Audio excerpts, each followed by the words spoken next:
Well, good evening and welcome to a live stream from my YouTube channel, Ian McLean, Above and Beyond. The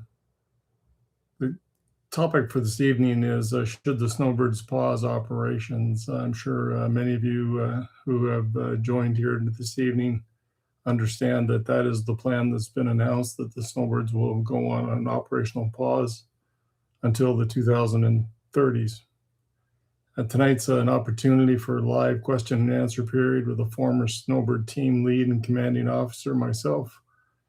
I want to point out the opinion is expressed tonight are my own and are based on my experience as a former Snowbird team lead and commanding officer. They do not represent the views of the Royal Canadian Air Force or the Department of National Defense. This evening, I'm happy to talk about safety issues, Snowbird history, and what the Snowbirds mean to Canada.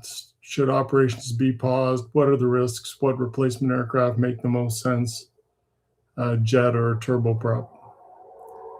So let's start off with a little bit of Snowbird history.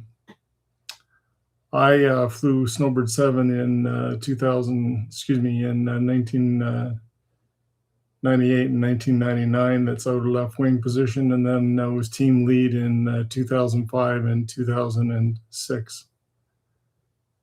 The opportunity to make the team was one of the proudest moments of my flying career, and to be chosen to be a team lead, that was just over the top for me. It was a dream that I never thought would come true. The team itself is in its 55th season, and hi, Craig. Thanks for joining us this evening. The team is currently in its 55th season. It has represented the Air Force, the Canadian Armed Forces, and Canada internationally. Many people may not realize, but the Snowbirds fly some shows in the United States every year and act as ambassadors for the Air Force, for Canada, and receive many positive comments. One of the things the Snowbirds do that I was most proud of is following every show, we would go to the fence line and meet with the attendees at the air show and spend sometimes a couple of hours signing autographs for folks that had come out to see the show. We received many positive comments, and so I think one of the things that's being overlooked here is the ambassadorship that the Snowbirds represent on behalf of the Canadian Air Force and on behalf of Canada. And it was a great thrill to fly all across the country and show the skill, the professionalism, the teamwork that's at work throughout the Canadian forces by demonstrating through Snowbird shows those capabilities. And the team still does that today. I think one of the other things, when I think of the Snowbirds, I think back to a point in my childhood when I was taken to an air show for the first time and got to see the Snowbirds. I actually saw them through the fence because we didn't pay the admission to get into the show. But seeing the Snowbirds, seeing the fighters flying, they made me join the Air Force. And they basically kindled a dream of mine to become a pilot and to become a fighter pilot and to become a Snowbird pilot. And through the years at the fence line and through other interactions, I've managed to find that the same was true of others. Many of my colleagues in the Canadian Forces joined because they saw the Snowbirds. Even if they didn't aspire to be a Snowbird themselves, they wanted to be a pilot in the Canadian Air Force. And so I think another thing that's being overlooked if we put an operational pause on the team is the recruiting capability of the team. At a time when Canada's national defense and Canadian Armed Forces require more and more personnel, I think we're shelving one of the most valuable recruiting tools that's available to the armed forces. Merely in the fact that they travel across the country, they demonstrate that skill, professionalism, teamwork of the Canadian Forces, and spend hours interacting with the public. The Snowbirds also can conduct hospital visits, school visits on a regular basis. At almost every air show that we went to, we would have teams of 2 or 3 individuals or 4 individuals sent out to schools to do presentations on the Snowbirds, on the Canadian Forces, on the Air Force.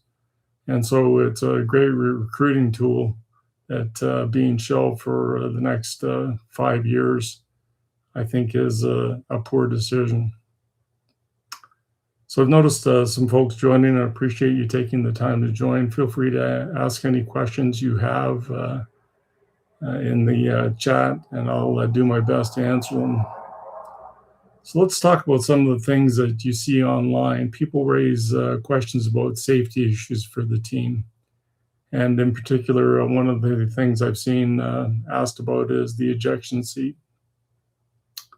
The seat in the aircraft is the same seat that I flew in both during pilot training during my 98, 99 show seasons of Snowbird 7, and the same seat that I flew in as lead in 2005 and 6.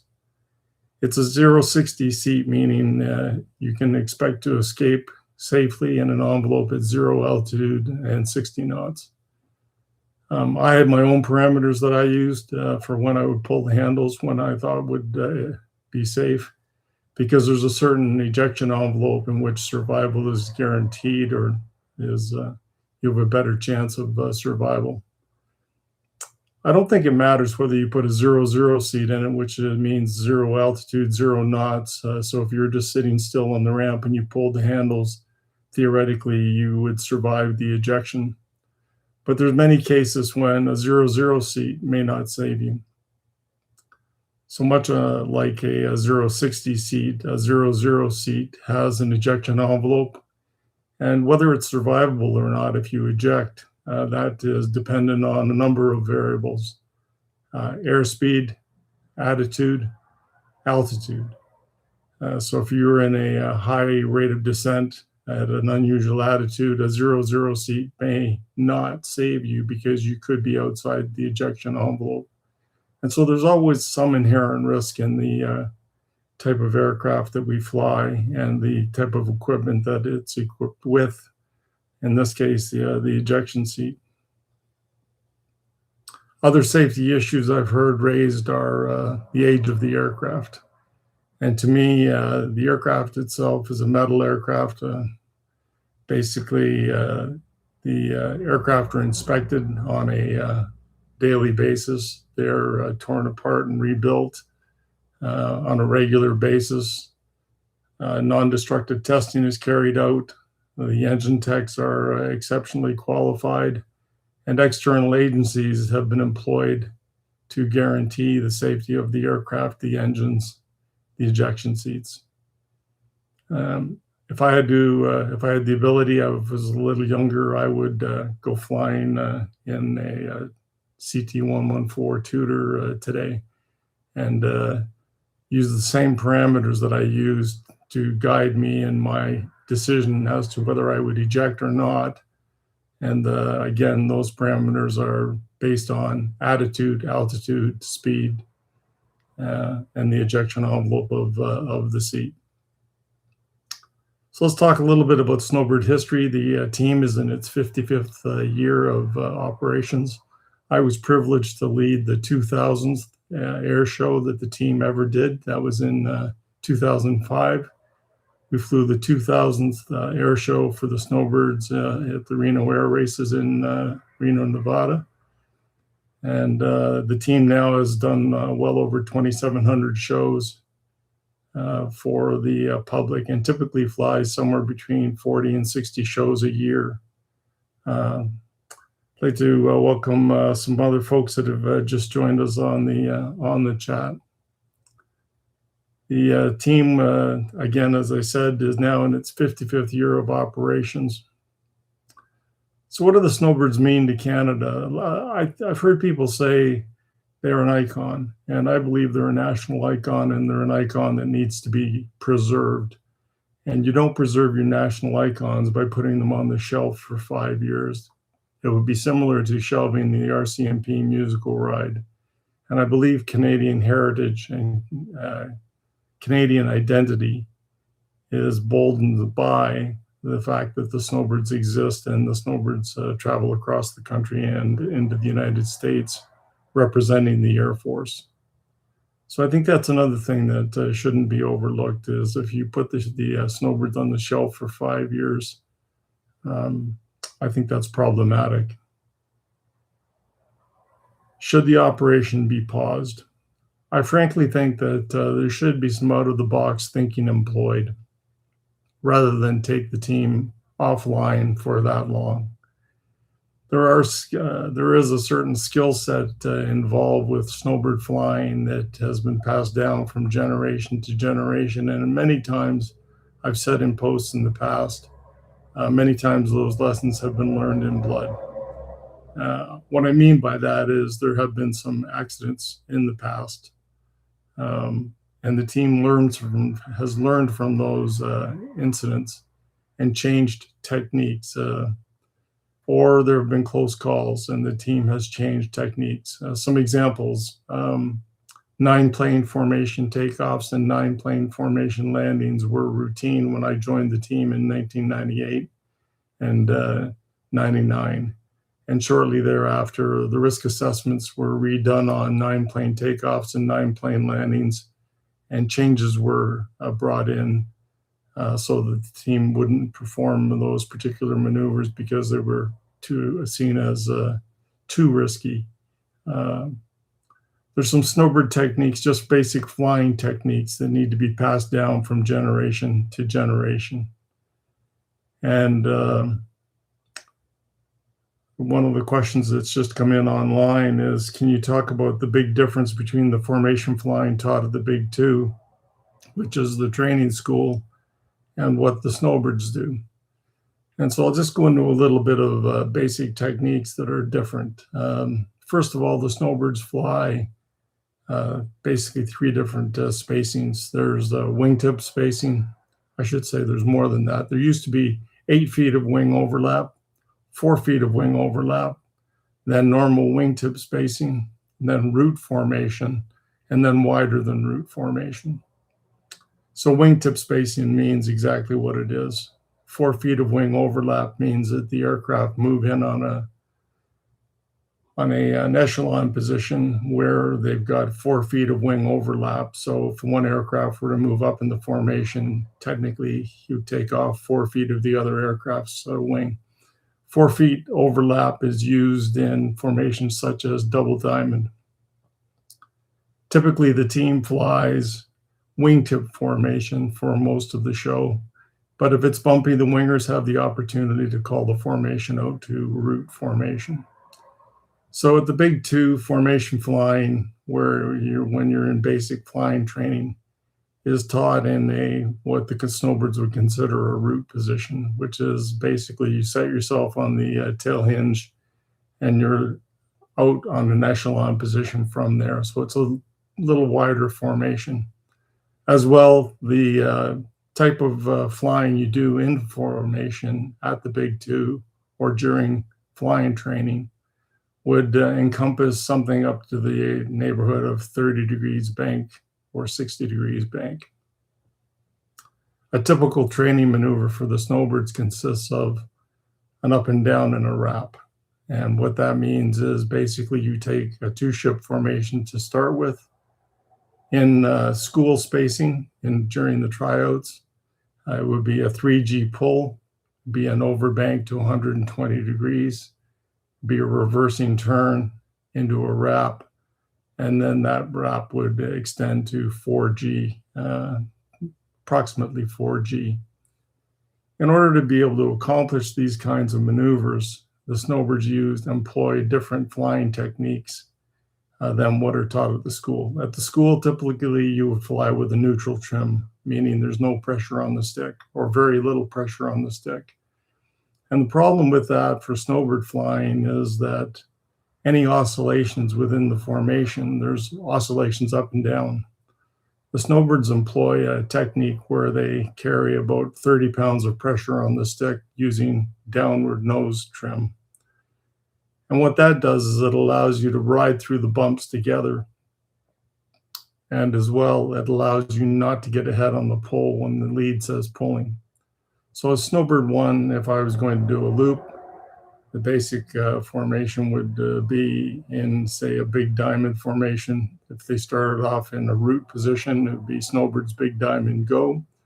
The wingers would move into a wingtip position, be Snowbird smoke down, running in for a loop, 3 back, 2 back, 1 back, pulling up. And on the P and up, that's when I would initiate my pull. I would initiate it, telegraph it with a little bit of nose movement first, and then I would continue the pull so that my G meter eventually read 3G. My airspeed at the start of the loop would be about 300 knots. The wingmen would be carrying nose down trim so they couldn't exceed my pull, and we would all pull together. And of course, they have their references that they're using.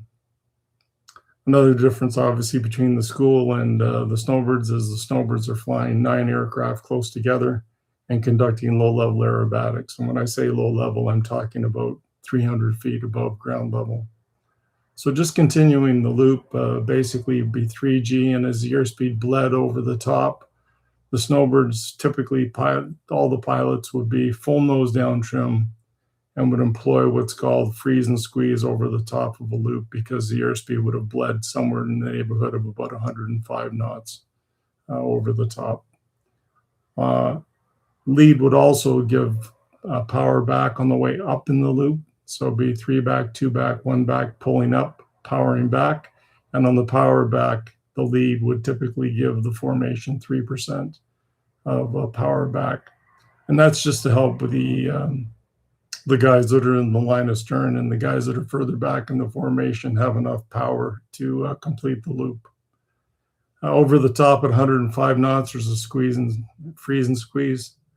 And then on the backside, because you're full nose down trim, as the airspeed builds, the pressure on the stick becomes more and more. And so you have to start taking out the pressure on the stick on the backside of a loop, or you won't be able to hold it. Snowbird jets typically have a trim bias that's set to be able to carry a lot of weight. And at 300 knots with full nose down trim, it's very difficult to hold the jet level. So I see some more questions coming in. Why did we wait so long to decide to replace these jets, and why are we going backwards to prop planes? That's an interesting question. I've been involved in various initiatives through the years to try and have the Snowbird aircraft replaced. And really it comes down to a political decision as well as a decision within the Royal Canadian Air Force as to where resources are spent. And the military, for some reason, and the politicians, for some reason, have decided to allow the aircraft to go this long without a replacement. I remember as far back as the 90s and the early 2000s, we were submitting different proposals for upgrading the fleet into different aircraft. Some of the challenges aren't just about the aircraft, though. So, for instance, we discussed replacing the Tutors with Hawks. Hawks are what the Royal Air Force Red Arrows fly. And the difference between a Tutor and a Hawk is typically the Hawks would probably fly an air show at 400 to 420 nautical miles per hour, whereas the Snowbirds fly the shows at 300 knots. It's easier to bring other pilots into the community with the Tutor than it would be to bring pilots into a Hawk fleet. Typically, the Red Arrows recruit from their fighter force, and the Canadian fighter force wasn't large enough to support necessarily a 9-plane Hawk team. And whether or not you'd be able to train pilots from other communities to fly Hawks at 400 knots was always a question that was in the back of everybody's mind. And so one of the reasons that the Hawk, I don't believe, was brought over into the Snowbirds is because there was always been an outstanding question about whether or not the Canadian Forces could man a 9-plane Hawk demonstration team. I think, frankly, going to a turboprop is a mistake. I think going to less than 9 aircraft is a mistake. I think it's going backwards. My preference would be to see a jet aircraft of some description and a 9-plane. But that, of course, requires a significant commitment, both in the terms of dollars and in terms of manning that the Air Force is willing to give to the Snowbirds. I think some of the one of the questions that I've noticed is about the leadership in the Canadian military and whether they understand the requirements that the Snowbirds have in order to be able to fly the kind of shows they have. And I'm not really in a position to comment on that. I don't know the backgrounds of the senior leadership in the Air Force at the moment, but they have personnel within the military very capable of explaining what the demands of a Snowbird show are. And one of my concerns about the Snowbirds going on to an operational pause for 5 years would be the loss of corporate knowledge and some of the skill set that I just talked about, some of the Snowbird techniques that I just talked about. I was fortunate to learn from some Snowbirds that had been on the team in the late 70s and early 80s. Ray Hansford, in particular, was very generous with his time when I was requalifying on the Tutor and my attempts to become Snowbird 7. And Ray managed to pass on to me some of the knowledge that required in order to become a Snowbird pilot and some of the techniques that I would need. And it's that type of passing down of information from generation to generation that I think is important. Many people may not understand what the rotation on the Snowbirds normally looked like. And typically, before, when the team would change half of its members each year, so 4 pilots would change. Typically, you would replace 1 solo, 1 inner pilot, 1 outer pilot, and 1 line astern pilot. And the reason for doing that is their partner from the other side of the formation would teach them the techniques required for those individuals' positions, because each individual position on the team is very different and requires a different sort of a skill set. So it's important to be able to have those types of techniques passed on from generation to generation. An operational pause of 5 years risks losing that capability.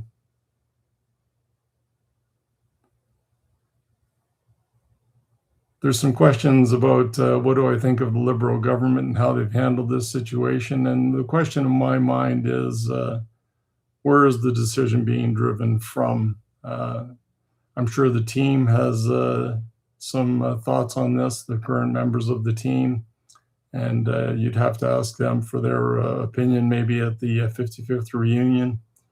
I'm sure that the upper echelons of command in the Canadian Armed Forces have their positions, whether that involves the age of the aircraft, the safety of the aircraft, the number of personnel that are required to be involved with the Snowbirds.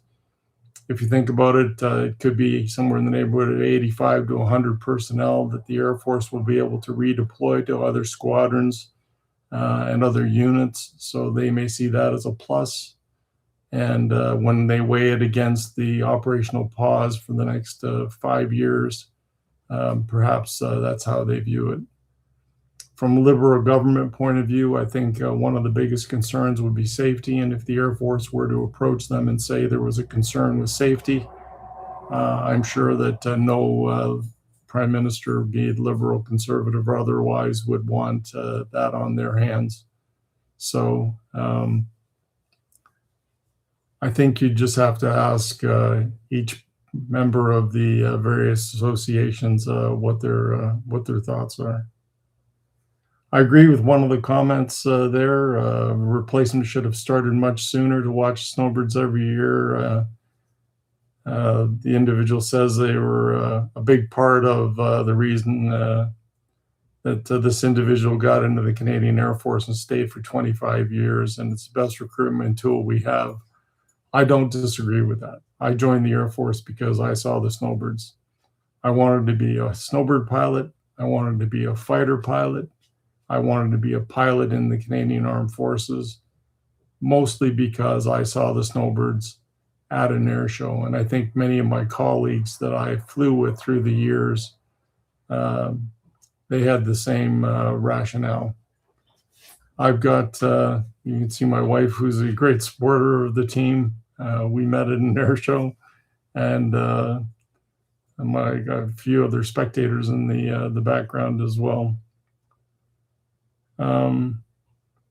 So again, I agree. The Snowbirds are one of the greatest recruiting tools that the Canadian Forces has, and to take that and shelve it for 5 years, I don't think is the way to go. I think you need some out-of-the-box thinking, perhaps bring back some former members from outside of the Air Force, perhaps get Heritage Canada involved in the preservation, and try and operate maybe even a reduced number of jets for the next 5 years until a replacement aircraft becomes available. So instead of flying a 9-plane show, maybe fly a 7-plane show or a 4-plane show even, just so that some of the techniques are maintained through the years. An ideal transition to the PC-21 is a question that's come up in the chat. I think that's a real challenge because, first of all, you need to develop corporate knowledge of how to fly the PC-21. Then you need to fly the PC-21 in formation. Then you need to fly the PC-21 in a low-level environment in formation, and then conduct aerobatics in a PC-21 at low level. What I can tell you, and I know we're coming up to the end, I said I'd do 30 minutes, we may go a little longer. What I can tell you is the transition to Snowbird 1 from F-18s was a challenge, even though I had done my wings training on tutors. When I went back to the CT-114, I was given very few hours to get up to speed before I had to go on the road with the team. And then from there, learning how to lead the team took me the better part of the winter, obviously, as the workup season. But the Snowbirds use a building block theory in everything they do. They don't just start with a 9-plane. They start out with a 2-plane, a 4-plane, eventually build up to a 7-plane, a 9-plane formation. They start out in altitude at 1,000 feet and then progress down to 500 feet and eventually down to 300 feet. And so as team lead, I would take one guy on my wing, go out and fly loops and rolls at 1,000 feet above ground until I perfected my technique. And then I'd put a guy on my other wing, and so I'd have a 3-ship and take a 3-ship out and do the same thing. And then I'd do it with a 4-ship. And then I would do it with a 6, and then eventually a 9-plane on the wing. The first time the 9-plane actually shows up on your wing is a bit of an eye-opening experience. And the first time I looped the 9-plane would have been at 1,000 feet south of Moose Jaw. It's not something you jump into lightly. Then there comes challenges as you reduce altitude. So the next step down would have been 500 feet. And again, the building block process. I mention all of this because if you start to go to a new aircraft, you've got to build technique and expertise on a new aircraft before you even think about putting an airshow team together. And how quickly that could be accomplished is a question that would hang over my canopy, and I'm sure probably hangs over the canopy of the leadership. And one of my main concerns, and I'll probably wrap up probably on this thought, my main concern is that the Snowbirds go on a hiatus that becomes permanent, and that the government doesn't fund enough aircraft, in whether it be a PC-21 or another type of aircraft, in order to put any kind of a demonstration team together representing the Snowbirds going forward. So I said I'd cover some safety issues, a little bit of Snowbird history, what the Snowbirds mean to Canada, what replacement aircraft make the most sense. I'm not going to talk about various types of aircraft. There are a number of them out there. And tried to talk about some of the milestones of the Canadian Snowbirds. I'd like to thank you all for joining me tonight. And I'll try and do more of these live discussions as we go forward. The one thing that I found tonight I didn't have enough time to talk about was actually some of the techniques that the Snowbirds employ and how they differ from basic flying formation. And I'd like to be able to cover more of that, as well as go into some depth on how to lead a 9-plane formation. One of the interesting comments in my Facebook post the other night was from another lead who saw the video of a chase plane in Comox flying chase as we did our show practice in Comox. And I had been given very good advice by my predecessor, Steve Will, who said, Ian, when you loop over the water in Comox for the first time, you'd be better to step up the altitude a bit, because the backside of the loop looking down into the dark water is quite revealing. And he was right. The main reason is there's no depth perception on the backside of a loop over the dark water in Comox, and so it's quite easy to snatch on the stick and pull a little more G than you need, which disrupts the entire formation. And if you get a chance to watch the chase video that I put up, you can see when I call through the smoke and we go through the smoke, there's still a little judder that goes through the formation. And I still remember that, even though I had some nose down trim on the stick. You could still get a little bit of a bump going through that. I hope you've enjoyed the live chat tonight. I've tried to answer some of the questions from the chat, and I'll leave you with the thought that we need a Snowbird team.